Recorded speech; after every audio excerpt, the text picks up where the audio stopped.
Hi, everybody. I'm Jim Keenan with Keenan Private Wealth Management here in Midtown Manhattan. I want to show you a slideshow that talks about diversification.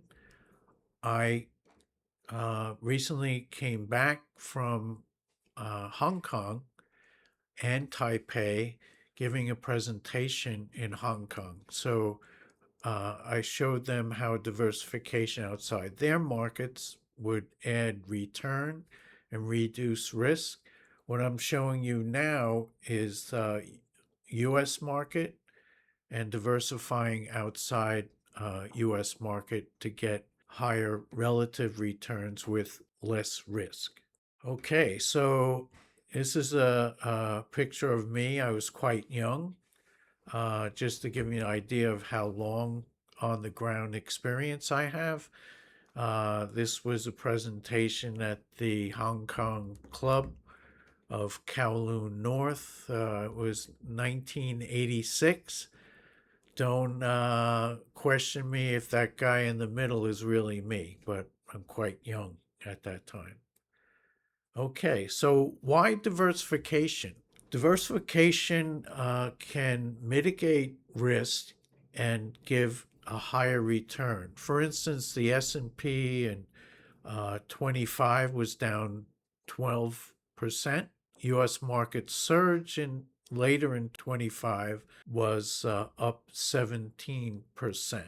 So the volatility reduction is 3 to 5%. So you can see it makes sense to diversify.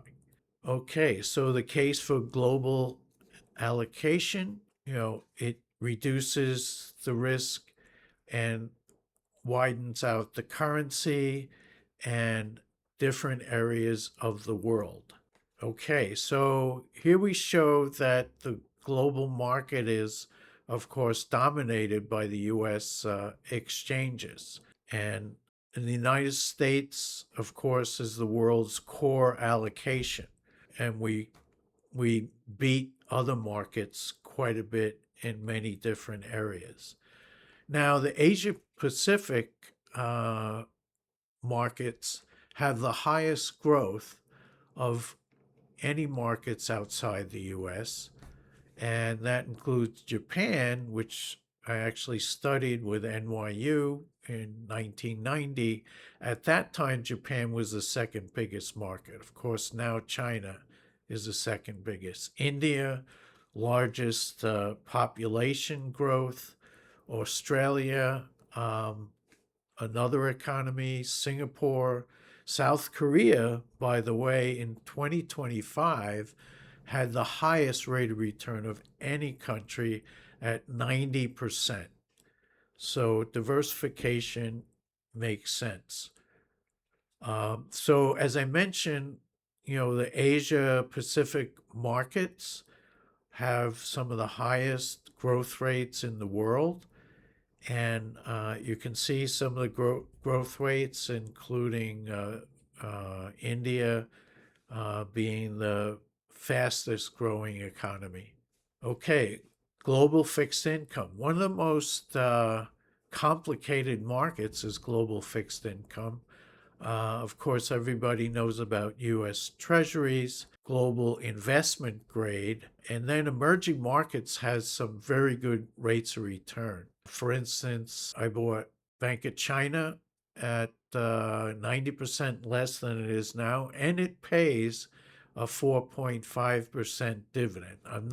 That may not fit in your portfolio. I'm just showing you that for illustration. Okay. Real assets and alternatives. One of the biggest growth areas in the US is private markets. Blackstone is the biggest private equity firm in the world and is based in the US, right down the street. They have their main office. And a lot of private equity deals have come through. The reason I mention it is that private equity in let's say in China, there was a new issue that just came out today. It was up 400 plus percent. Now, that was offered in the China market, which non-China citizens cannot participate in, but there are other ways to participate. Currency diversification. When I was presenting in Hong Kong, when there was no euro currency, the first thing they asked about was, what do you think of the US dollar, British pound, Swiss franc, French franc?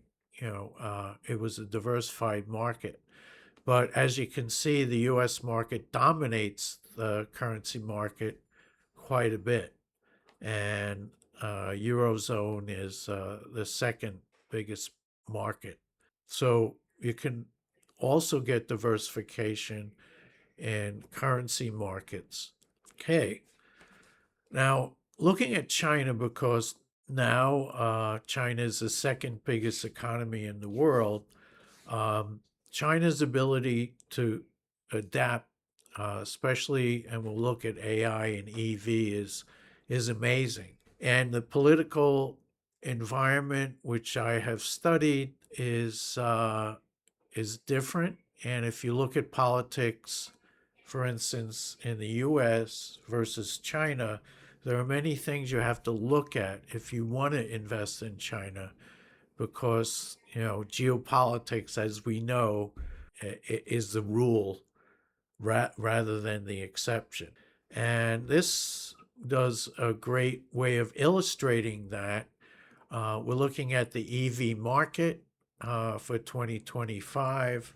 As you can see on the bottom, BYD, which is the biggest producer of EV vehicles in the world, is by far the biggest producer. However, because of the items I just mentioned, with trade restrictions and for China, they don't take in anywhere near the amount of Tesla, GM, and Ford, mostly Tesla, per unit. And you can see the China leaders and the global leaders here. If you want to diversify in that growth area, you should be looking at China in particular.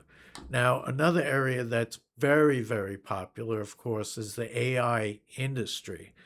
As most of you know, the U.S. and China are the biggest, producers of AI.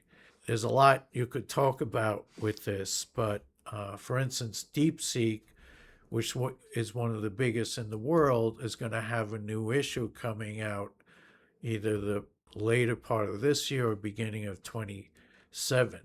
On the right side, you might know a lot of these companies, ChatGPT, and NVIDIA is the biggest producer of chips used in AI in the world. Anthropic, which you know is Claude.